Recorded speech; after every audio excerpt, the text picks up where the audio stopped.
ኢቶሪካ ከተሰኘው አልበም በኋላ ለመጀመሪያ ጊዜ ተወዳጁ ድምፃዊ ቴዲ አፍሮ የቀድሞ ማናጀሩን ለመሸኘት በብዙ ጠባቂዎች ወይም ጋርዶች ተከቦ ሀገር ውስጥ ታይቷል። አድናቂዎችስ ምን አይነት ጥሪ እያቀረቡለት ነው? ቴዲ አፍሮ ኢቶሪካ ከሚለው አልበም በኋላ ለመጀመሪያ ጊዜ በሀገር ውስጥ እንዳለ ታውቀዋል። ምክንያቱ ሀገር ውስጥ የለም ወጥቷል የሚሉ በርካታ ወሬዎች ሲናፈሱ የነበረ ቢሆንም ነገር ግን እውነታውን ታውቀዋል። ቪዲዮውን ላይክ በማድረግ ጀምሩት። ሁልጊዜ ወቅታዊ መረጃ እንዲደርሳችሁ ከፈለጋችሁም ሰብስክራይብ አድርጉት። የቀድሞ ማናጀሩን የቀብር ስነ ስርዓት የተገኘው ቴዲ አፍሮ እንደምትመለከቱት እጅግ በጣም በብዙ ጋርዶች ወይም የግል ጠባቂዎች ተከቦ መታየቱን የብዙዎችን ትኩረት ስቧል። ቴዲ አፍሮ ሀገር ውስጥ መኖሩን ያረጋገጡ አድናቂዎቹ ይህን ያህል ዘመን ናፍቆናል፣ አሁን በቃ ኮንሰርት ይኑር መድረክ ላይ እንየው በማለት በከፍተኛ ጉጉት አዲስ የኮንሰርት ጥሪ እያቀረቡለት ይገኛሉ። እናንተስ ምን ትላላችሁ? ለመሆኑ ኢቶሪካ በሚለው አልበም ስንት ገንዘብ ያገኘ ይመስላችኋል? በነበረው ቪው ሲታይ በአማካይ ከ25 እስከ 30 ሚሊዮን እንደሚያገኝ ይገመታል። ከቪው ብቻ ማለት ነው። እስኪ ወደ ቀጣይ ጉዳያችን እንግባ። ኢቢኤስ ቲቪ ለማን ነው የከሰሰው? ኢቢኤስ ቴሌቪዥን ዘሀበሻ መረጃ የሚያገኘው ከየት እንደሆነ ይጣራልኝ ሲል ለፍርድ ቤት አቤቱታ አቀረበ። አስገራሚ ዜና ነው። የምትመለከቱት ምስል የኔ ያለበት ማለት ነው ለፍርድ ቤት የቀረበ ነው። መረጃውን በአጭሩ ላቀርብላችሁ። በኢቢኤስ ቴሌቪዥን እና የበስንቱ ተከታታይ ድራማ ፕሮዲውሰር በሆነው አብሪኮም መልቲሚዲያ መካከል በተነሳው ውዝግብ የተነሳ ጉዳዩ በፍርድ ቤት እየታየ መሆኑ ይታወቃል። የክስ ሂደቱ ቀጥሎ ባለበት በዚህ ወቅት ኢቢኤስ ቴሌቪዥን ዘሀበሻን የክሱ አካል አድርጎታል።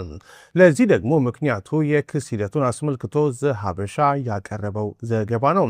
ይህንኑ ክስ በተመለከተ የፌዴራል ፍርድ ቤት ልደታ ምድብ አንደኛ የንግድና ኢንቨስትመንት ችሎት ያሳለፈውን ውሳኔ ከአንድ ወር በፊት መዘገባችን ይታወቃል።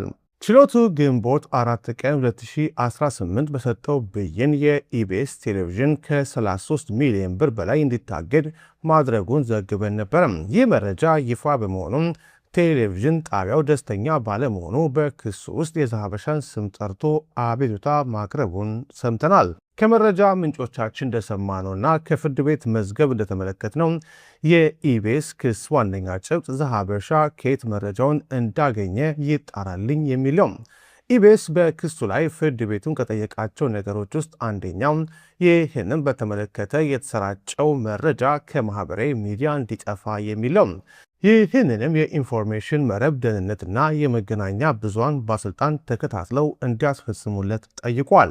በሁለተኛነት ያቀረበው ጥያቄ ደግሞ ዘሀበሻ ለወደፊቱ መሰል ህገወጥ ድርጊቶችን ከመፈጸም እንዲቆጠብ ይታዘዝልን የሚል መሆኑን ከመዝገቡ አይተናል። ሶስተኛው ነጥብ ደግሞ ዘሀበሻ የተሰኘው ሚዲያም የፍርድ ቤቱን ትዕዛዝ ከማን በምን አግባብ ሊያገኝ እንደቻለ ከመግለጽ ጋር ለተከበረው ችሎት ምላሽ እንዲሰጥልን እንዲታዘዝ ያለው የኢቢኤስ አቤቱታም በመጨረሻም ችሎቱ ጉዳዩ መርምሮ ተገቢ የማስተካከያ እርምጃ እንዲወስድም ጠይቋል። ተወዳጁ ድራማ በስንቱ አቅራቢው አብሪኮም መልቲሚዲያ መሆኑ ይታወቃል። ታዲያ በአብሪኮም እና በኢቢኤስ ቲቪ በተፈጠረው አለመግባባት ፍርድ ቤቱ ኢቢኤስ ላይ በሰጠው የ33 ሚሊዮን ብር እገዳ ዘሀበሻ በመዘገቡ ኢቢኤስ ደስተኛ ባለመሆኑ ነው ክሱ ያቀረበው። ይህ ጉዳይ በጣም አነጋጋሪ ያደረገው ነገር ምንድነው? ኢቢኤስ ቲቪ ለምን መረጃ ወጣ ሳይሆን ክሱ መረጃው ማን ሰጣችሁ ማለቱን ነው። በመጨረሻም በሆሳዕና ከተማ በታመሙ ውሾች ንክሻ የሁለት ሰዎችን ህይወት ማጥፋቱን ተከትሎ የውሾች በጅምላ የመጨፍጨፍ ዘመቻ በጣም አነጋጋሪ ሆነዋል። በአንጻሩ ደግሞ ይህ ተግባር የሚቃወሙና የተለያዩ ውሾችን የሚንከባከቡ መልካም ሰዎችም ተስተውለዋል። ስለዚህኛው ውሻ ታሪክ ስነግር እንደምታየው እኔ አይጠጋኝም። እኔም ብዙ አልጠጋውም፣ ፑሽ አላረገውም። ራሱ እስኪ ፈልጉ በሚመጣበት ሰዓት ነው የምንጠብቀው። 7ኛ አካባቢ ነው ያገኘነው፣ ተጠቁመን ያገኘነው በሶሻል ሚዲያ። ስንሄድ ለ6 ወር ሳጥን ውስጥ ነው የተቀመጠው። አሁን ኖርማሊ ውሻ ቤት የምናውቀው አለ። እሱ ግን ከፊት ለፊት የነበረው በርም በጣውላ ተመቶበት በሚስማር ተቸክሎበት ከዛ ውስጥ አይወጣም። በስር እጣቢ ይፈስበታል። እሱም ያየው በስር ነው። ምግብ አያገኝም። ለኔ ጥቆማ የሰጠኝ ልጅ ይሄዳል አልፎ አልፎ ምግብ ሰጣ። ኢቭን ዳቦ ከተቀመጠበት በጣም በቃ ጎትቶ ከመራቡ የተነሳ የሚበላው ውሻ ነበረ። ቤተሰቦቹ ለመስጠት ፈቃደኛ አልነበሩም።